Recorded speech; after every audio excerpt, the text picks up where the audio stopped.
आपके अपनी YouTube channel राग साड़ी क्लास में दोस्तों आपका स्वागत है। आज की इस वीडियो में दोस्तों हम पढ़ने वाले हैं कक्षा 12वीं हिंदी में अध्याय 3, जिसमें आपके क्या है दो कविताएं हैं, कविता के बहाने और बात सीधी थी पर। ओके, इसके क्या है अति महत्वपूर्ण प्रश्न उत्तर देखने वाले हैं। इससे पहले मैंने दोस्तों आपको क्या है दोनों कविताओं के क्या है बेहतरीन भावार्थ समझा दिया है, साथ ही वस्तुनिष्ठ प्रश्न बताए हैं। जाकर वीडियो जरूर देखिएगा। डिस्क्रिप्शन में आपको क्या है 12th हिंदी के नाम से प्लेलिस्ट मिल जाएगी, उसमें क्या है क्रम से चैप्टर देख सकते हैं। ओके, तो चलिए स्टार्ट कर लेते हैं।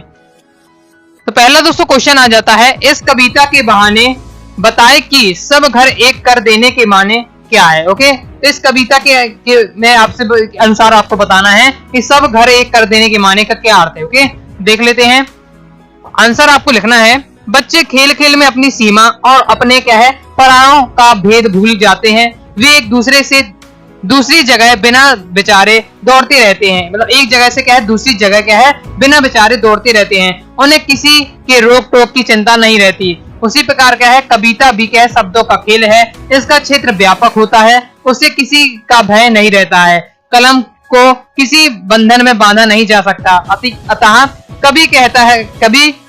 कवि को कविता करते वक्त अपने पराय का वर्ग विशेष का भेद अथवा बंधन भूलकर लोक हित के लिए कविता लिखनी चाहिए। ओके, साथ ही इसमें आप लिख सकते हैं कि क्या है जो क्या बच्चे होते हैं उन्हें क्या है ऊंच नीच ओके भेद छुआछूत भेदभाव इन सबका कुछ मतलब नहीं रहता है, उन्हें केवल खेलने से मतलब रहता है। इसी प्रकार क्या है कवि को भी क्या है कविता जब लिखें तो उन्हें क्या है किसी वर्ग विशेष के लिए नहीं लिखकर क्या है लोक हित के लिए लिखनी चाहिए। इसका पूरा सारांश आप समझ सकते हो। ओके, नेक्स्ट देख लेते हैं। नेक्स्ट क्वेश्चन है, उड़ने और खिलने का कविता से क्या संबंध बनता है।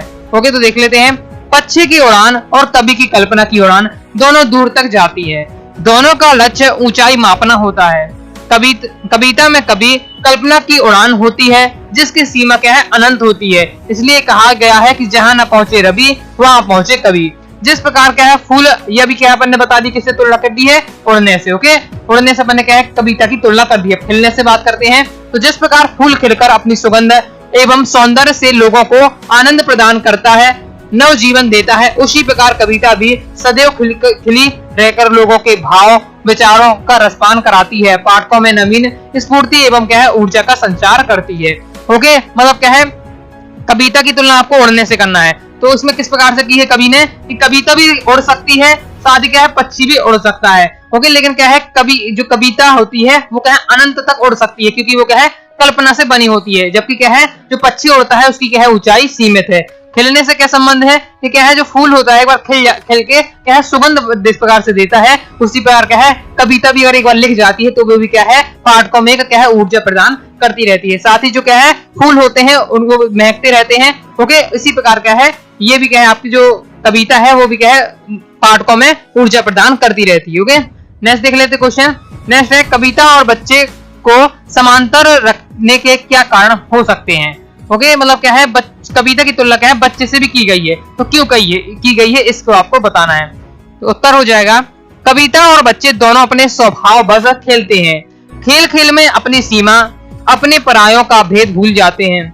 जिस प्रकार एक शरारती बच्चा किसी की पकड़ में नहीं आता, उसी प्रकार कविता में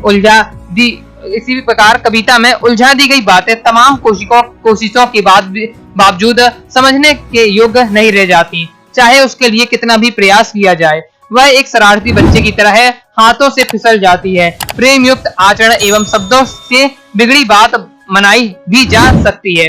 ओके, तो मतलब क्या है बच्चे की क्या है कविता से तुलना की गई है, या कविता की बच्चे से तुलना क्यों गई है। इनका दोनों का इसका रीजन क्या है कि तो मैंने पहले क्वेश्चन में पढ़ा था कि क्या है जो बच्चे होते हैं वो बिना भेदभाव के क्या है उन्हें अपने पराये छुआछूत इन सबका उन्हें ऊंच नीच का नहीं होता है ज्ञान। ओके, इन्हें बस क्या है खेलने से मतलब होता है। इस बार कविता भी क्या है बिना किसी वर्ग विशेष के लिए ध्यान में रख के क्या है लिखी जाती है। ओके, यही बताया गया है।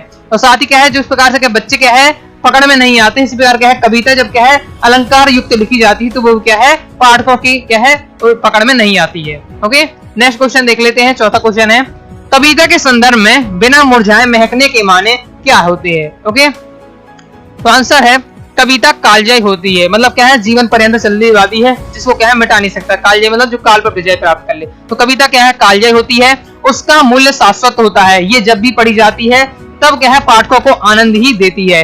जैसे सदियों पूर्व लिखा गया है सुर तुलसी का काव्य, जैसे सदियों पूर्व लिखा गया सूर तुलसी का काव्य आज भी क्या है उतना ही आनंद देता है जितना क्या है अपने समय में देता था, जबकि फूल बहुत जल्दी मुरझा जाते हैं और शोभाहीन होकर अपनी सुंदरता एवं अस्तित्व को खो देते हैं। तो इसमें क्या है, इसका निष्कर्ष क्या निकलता है, इसका तात्पर्य क्या है और क्या है, कविता को क्यों कहा गया है बिना मुरझाए महकने के माने कविता को क्यों कहा गया है। तो इसमें क्या है, जब क्या है कविता की तुलना फूलों से की जा रही थी तो क्या है आपको पता है जो फूल होते हैं वो क्या है देखने में सुंदर लगते हैं और क्या है सुगंध क्या है सुगंध देते रहते हैं, लेकिन क्या है वो एक निश्चित समय के लिए फिर उसको क्या है फूल मुरझा जाता है और अपनी सुगंध देना बंद कर देता है। लेकिन जो कविता होती है वो क्या है सुगंध देती है, लेकिन क्या है वो जीवन पर्यंत देती रहती है। जिस प्रकार क्या है तुलसी और सूर्य के जो काव्य हैं वो क्या है जिस समय लिखे थे उस समय भी क्या है आनंद देते थे पाठकों को, और अभी भी अपन पढ़ रहे हैं तो अभी भी आनंद देते हैं। ओके, तो क्या है कविता क्या है कालजयी होती है, ये आपको समझाया गया है। नेक्स्ट क्वेश्चन है भाषा को सहूलियत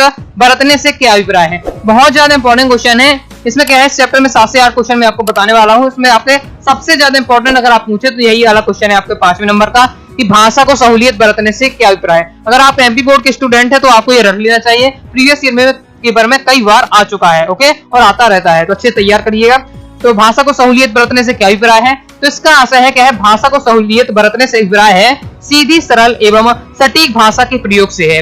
भाव के अनुसार उपयुक्त भाषा का प्रयोग करने वाले लोग ही क्या है बात के धनी माने जाते हैं। मतलब क्या है भाषा को सहूलियत बरतने से अभिप्राय है कि भाषा को क्या है ओके सीधे सरल रूप में कह देना चाहिए। ओके, तो चलिए आगे देख लेते हैं नेक्स्ट क्वेश्चन। अभी तक दोस्तों हमने क्या है वीडियो को लाइक नहीं किया तो वीडियो को लाइक करके है सब्सक्राइब जरूर करिएगा। ओके, चलिए आगे देख लेते हैं। नेक्स्ट 6वां क्वेश्चन आ जाता है बात और भाषा परस्पर जुड़े होते हैं किंतु कभी कभी भाषा के चक्कर में सीधी बात भी टेढ़ी हो जाती है, कैसे। तो इसका भी आंसर देख लेते हैं। बात और भाषा क्या है दोनों परस्पर जुड़े होते हैं किंतु कभी लेखक आदि अपनी बात को प्रभावपूर्ण ढंग से बताने के लिए क्या है अपनी भाषा को ज्यादा अलंकृत बना देते हैं या शब्दों के चयन में उलझ जाते हैं। मतलब क्या है पहले नॉर्मल भाषा लिखेंगे, कभी कविता लिखते हैं नॉर्मल लिखते हैं। ओके, लेकिन उन्हें सोचते हैं कि इस कविता को और अच्छा बनाया जाए और आकर्षक बनाया जाए, तो उसमें क्या है ज्यादा अलंकारों का प्रयोग कर देते हैं, जिससे क्या है उसमें क्या है बात स्पष्ट नहीं हो पाती कविता की। भाषा के चक्कर में वे अपनी क्या है मूल बात को प्रकट नहीं कर पाते। श्रोता या पाठक उनके शब्दों के जाल में उलझ कर रह जाते हैं और सीधी सी बात क्या है टेढ़ी हो जाती है। मतलब जो नॉर्मल सी बात थी वो अलंकारों के चक्कर में क्या है अब क्या है अस्पष्ट हो जाती है, समझने में दिक्कत हो जाती है। ओके, तो चलिए नेक्स्ट क्वेश्चन देख ले। नेक्स्ट क्वेश्चन पूछा जा रहा है बात कथन के लिए नीचे दी गई विशेषताओं का उचित बिंबों या मुहावरों से मिलान करना है। एक साइड दोस्तों आपको मुहावरे या बिंब दिए हैं, दूसरी साइड विशेषता दी है, तो आपको सही वाले से क्या है मिलान करना है। तो ये आपका क्वेश्चन दिया है पूरा। अब इसका हम सॉल्यूशन देख लेते हैं। ओके, तो क्या है बात का चूड़ी मर जाना, बात की चूड़ी मर जाना, इसका मतलब होगा बात में कसावट ना होना। ओके, फिर बात का प्रभावहीन हो जाना, इसका मतलब हो जाएगा बात को सहज और स्पष्ट करना। नेक्स्ट है बात का शरारती बच्चे की तरह खेलना, मतलब क्या है बात का पकड़ में न आना। नेक्स्ट है पैच को कील की तरह ठोक देना, मतलब क्या है बात का प्रभावहीन हो जाना। नेक्स्ट है बात का बन जाना, मतलब क्या है कथन और भाषा का सही सामंजस्य बन जाना। ओके, इस प्रकार से आपको मिलान कर लेना है। ओके, इससे एक नया क्वेश्चन क्या है आपकी सही जोड़ी में जरूर आता है, एक बार आप पढ़ लीजिएगा ध्यान से। ओके, नेक्स्ट क्वेश्चन देख लेते हैं। लास्ट क्वेश्चन है बात से जुड़े कई मुहावरे प्रचलित हैं, कुछ मुहावरों का प्रयोग करते हुए लिखिए। मतलब आपको क्या 2 मुहावरे बताना है जो किससे संबंधित हो, बात जिसमें आता हो मुहावरे। ओके, तो पहला जैसे मैंने लिखा है बात का बतंगड़ बनाना, तो उसका आप मुहावरे का प्रयोग कर सकते हैं कि हमारी पड़ोसन का काम ही है बात का बतंगड़ बनाना। ओके, नेक्स्ट है बातें बनाना तो कोई जीजा जी से सीखे, कोई भी आप लिख सकते हैं। ओके, तो ये आपने क्या है 2 मुहावरे लिखे हैं बात से संबंधित। तो इस प्रकार से अपने इस चैप्टर के क्या है अति महत्वपूर्ण क्या है प्रश्न उत्तर कंप्लीट हो जाते हैं। ओके, आई होप दोस्तों आपको वीडियो पसंद आई होगी। वीडियो पसंद आए वीडियो को लाइक करके आपको चैनल को सब्सक्राइब जरूर करिएगा। कोई भी दोस्तों आपको डाउट हो तो कमेंट बॉक्स में जरूर पूछिएगा। साथ ही आपको टेलीग्राम को ज्वाइन कर लेना है, इंस्टाग्राम फॉलो कर लीजिएगा।